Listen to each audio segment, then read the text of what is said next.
안녕하세요. 이현우 작가입니다. 지금 하루빨리 부동산 정상화가 이루어져야 합니다. 열심히 일해서 저축하고 빚 없이도 집을 살 수 있고 아이도 낳을 수 있는 그런 세상이 와야 합니다. 부동산 사기꾼들이 사라진다면 더더욱 좋겠죠. 이제 그만 부동산에 대한 집착 멈춰야 합니다. 다행히도 지금 부동산 시장에서 2022년 역전세 상황이 나타나면서 부동산이 정상화됐던 그런 조짐이 나타나고 있어요. 물론 언론들은 가격 방어를 위해 필사적으로 노력하고 있어요. 공급 부족이라는 지겨운 논리를 또 들고 왔습니다. 거짓말도 조금 참신함이 필요한데 듣는 사람이 지겨울 정도입니다. 아무튼 지금 언론들이 굉장히 급한데 다급해진 이유 이런 것을 살펴보고 2025년에 바뀌는 것들이 있어서 어떻게 시장을 정상화시킬지 그 상황도 같이 알아보도록 하겠습니다. 일단 언론에서 공급 부족이다 이렇게 말하는데 지금 시장은 전혀 반대로 흐르고 있습니다. 지금 보시는 그래프는 서울의 아파트 전세 월세 매물 그래프입니다. 어떤가요? 언론에서 말하는 것처럼 물량 씨가 말랐다 이렇게 보이시나요? 아니죠. 전세 월세 매물이 모두 다 증가하고 있습니다. 반대로 움직이고 있어요. 전세 같은 경우에는 8월에 26,000에서 지금 32,000으로 25%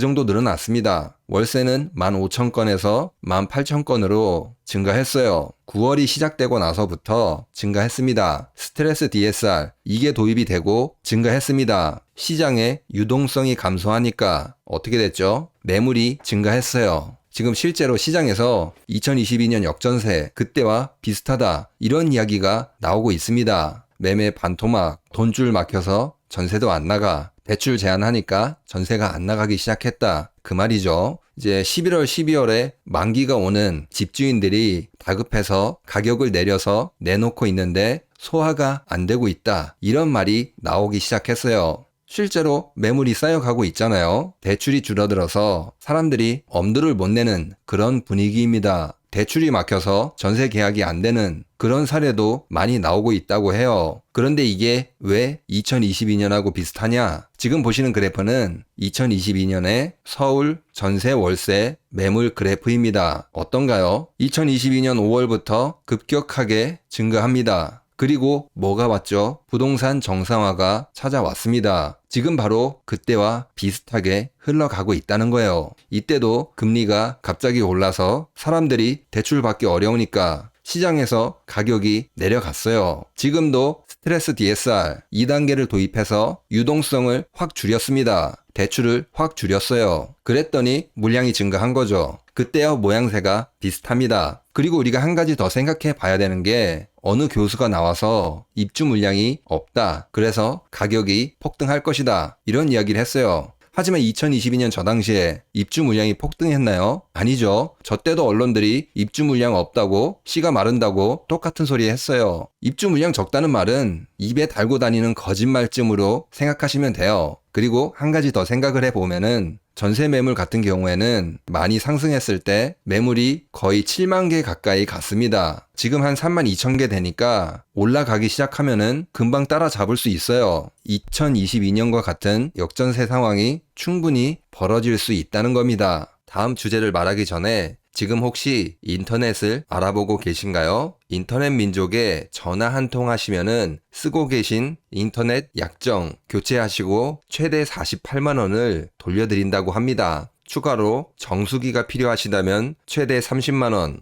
핸드폰 유심 기변이 필요하시면 최대 30만 원, 필요한 상품에 따라 혜택을 제공한다고 합니다. 가입을 안 하시더라도 최저 요금제로 요금제를 설계해서 통신비 절감까지 도와드린다고 합니다. 특별히 저희 채널 구독자분들께는 공유기도 추가 요금 없이 무료로 지원해드린다고 하니까요. 누적 가입자 수 20만 이상, 통신 경력 10년 이상 된 전문 상담사 분들께서 친절하게 도와주신다고 하니까 네이버 검색창에 인터넷 민족을 검색하셔서 혜택 꼭 받아보시기 바랍니다. 그리고 이렇게 매물이 감소한 이유 이거를 보시면은 2023년에 뭐 있었어요? 특례보금자리론 40조 넘게 풀었습니다. 그 덕분에 감소를 한 거예요. 그러니까 공급 물량보다 유동성이 시장을 더 많이 좌우한다는 거죠. 그럼 2025년 유동성이 늘어날 것이냐? 우리가 이거를 생각하면 돼요. 금리가 내려갔으니까 유동성이 증가할 것 같지만 2025년에 시행되는 몇 가지 제도를 보면은 유동성이 감소할 수밖에 없습니다. 가장 첫 번째로 내년 7월에 스트레스 DSR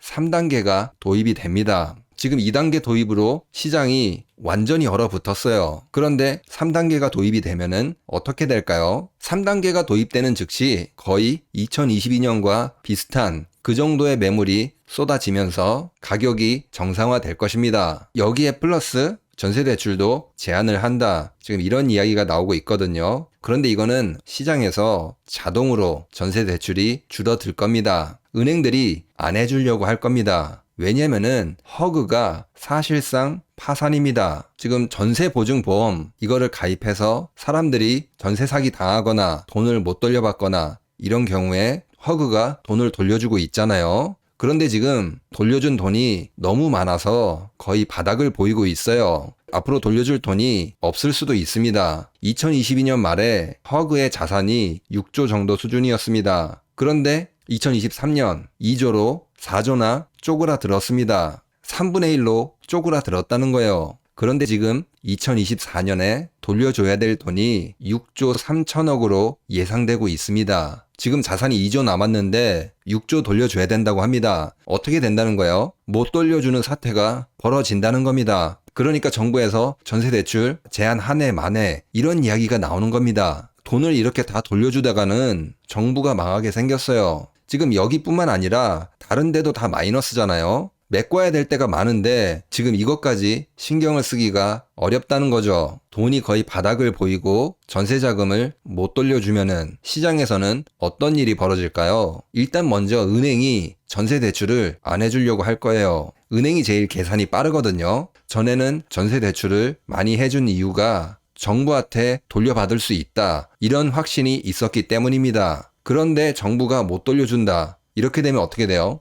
은행은 전세 대출을 중단할 겁니다. 실제로 지금 전세 대출을 은행들이 중단했어요. 바로 이것 때문입니다. 허그가 파산하면은 더 이상 돈을 돌려받을 수 있는 안전장치가 없다고 생각하기 때문에 대출을 중단한 거예요. 결국 허그가 보증을 못 해준다. 이런 소문이 돌기 시작하면은 사람들이 전세 안 가려고 할 겁니다. 전세 매물이 급격하게 증가할 수 있다는 겁니다. 아니면은 집을 경매해서라도 충분히 받아낼 수 있는 굉장히 보수적인 전세 시장이 펼쳐질 수 있습니다. 역전세가 계속 일어난다는 거예요. 그리고 내년에 시장 금리도 기준금리 방향과 다르게 계속 상승하게 될 것입니다. 지금 한국은행이 금리 인하했잖아요. 그런데 주담대 금리 계속 상승하고 있죠. 사실 이게 이유가 있습니다. 바젤3 국제 규제 이거를 도입을 했거든요. 간단하게 설명하면은 은행이 위기를 대비해서 돈을 더 많이 들고 있게끔 이런 규정이 도입이 된 겁니다. 그러면 은행이 돈을 더 많이 쌓는 방법, 더 많이 버는 방법 뭐가 있을까요?